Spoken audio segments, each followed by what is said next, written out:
In the wake of the current crisis, this trend needs to be addressed. Technical support is particularly needed to help producers and producing countries move forward in such areas as the implementation of better management and marketing practices associated with quality, technical and sustainability requirements, enhancing opportunities for pursuing diversified livelihoods, strengthening of producer organizations, improving access to credit, and improving access to risk management tools. I have noticed that in one of the papers submitted to this conference, which deals with African coffee in crisis, there is indeed a proposal to reintroduce the state's role through a carefully planned public-private partnership. Rapidly changing market conditions require timely and targeted technical assistance interventions. With the removal of locally based institutions and resources, there is a growing need for the international community to formalize commitments for the provision of assistance to fill the gaps left by existing funding and extension services in the areas outlined above. While individual country-based resources can provide more targeted and flexible funding, these efforts are vulnerable to such inefficiency as duplication and inadequate information exchange across projects. Given the systemic and global nature of many of the problems facing coffee producers, there is also potential for improved efficiency in the design and implementation of technical assistance projects among project donors and developers at the global level. We believe that this is an area in which both the ICO and the Common Fund for Commodities could assist. A further aspect of the global economic crisis that has had an impact on commodities and that I would like to address is a contraction and higher cost of credits. The seasonal nature of coffee production makes access to credit a necessary feature of production, as it is for many agricultural commodities. Credit facilitation for producers and producer organizations is required in several areas, including pre-harvest financing and seasonal working capital, infrastructure development, diversification, debt financing, and risk management.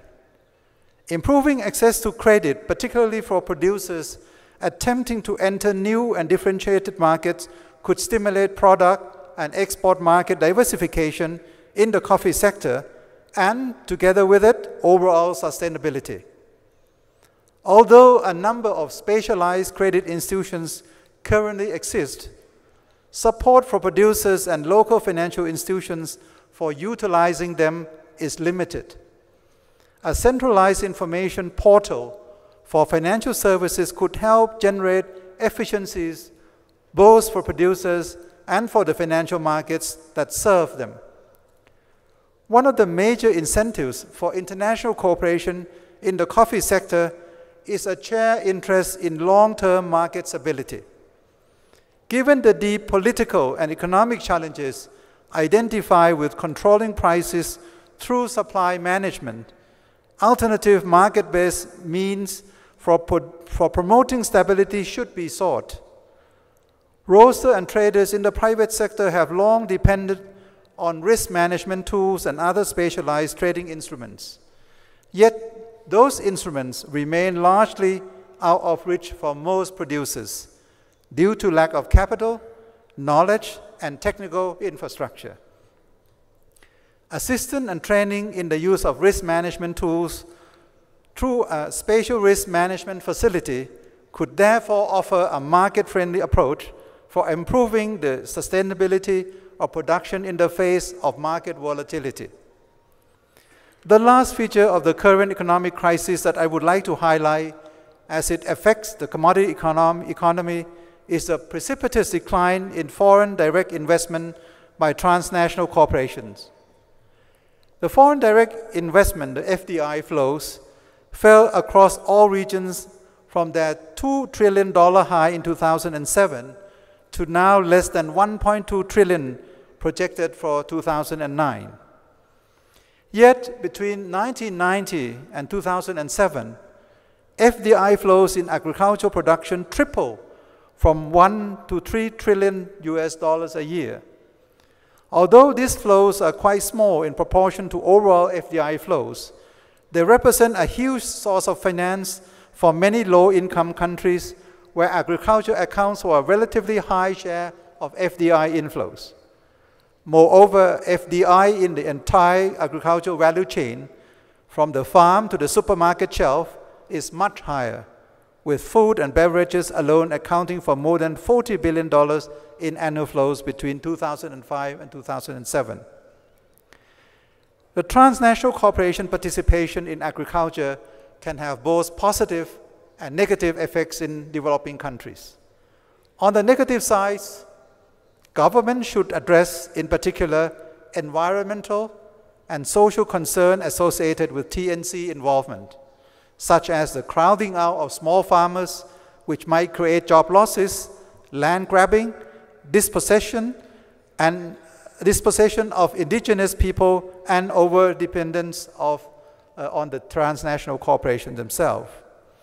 On the positive side, however, the TNC's involvement can result in the transfer of technology, standards, and skills, as well as jobs and market access, all of which could improve the productivity of the industries and of the economy as a whole. TNC can exploit potential economies of scales that can make agricultural commodities more affordable, and they also bring knowledge of standards and market. All of these factors depend, however, on the host countries adopting the right policies that will maximize benefits and minimize the cost of TNC participation. Excellencies, ladies and gentlemen, the commodity economy has helped many countries attain economic growth and support poverty reduction efforts. At the same time, the current crisis has highlighted the continuing vulnerability of commodity-dependent countries on external demand and price fluctuations. So to ensure the sustainability of commodities production and export, such as coffee, countries therefore must find ways of diversifying both their markets and products and learn how to benefit from technological and business knowledge. There may be ways to profit from the positive aspects of TNC involvement in production, exports, and marketing. At the international level, government and international organizations alike could now, in the light of the economic crisis, do more to monitor and regulate the commodity economy and financial markets to prevent excessive speculations. Price volatilities in commodities is impairing the ability of developing countries to build up their capital base and diversify into other sectors, keeping many countries in a state of commodities dependence. Additionally, price volatility disproportionately affects those at the bottom of the value chain because they have the least bargaining power. Primary producers therefore tend to absorb most of a price decline and yet benefit the least from price rises, especially in poorer developing countries. Finding ways to help countries move up the value chain may therefore help them respond better to price volatility and promote the sustainability of commodities for developing countries.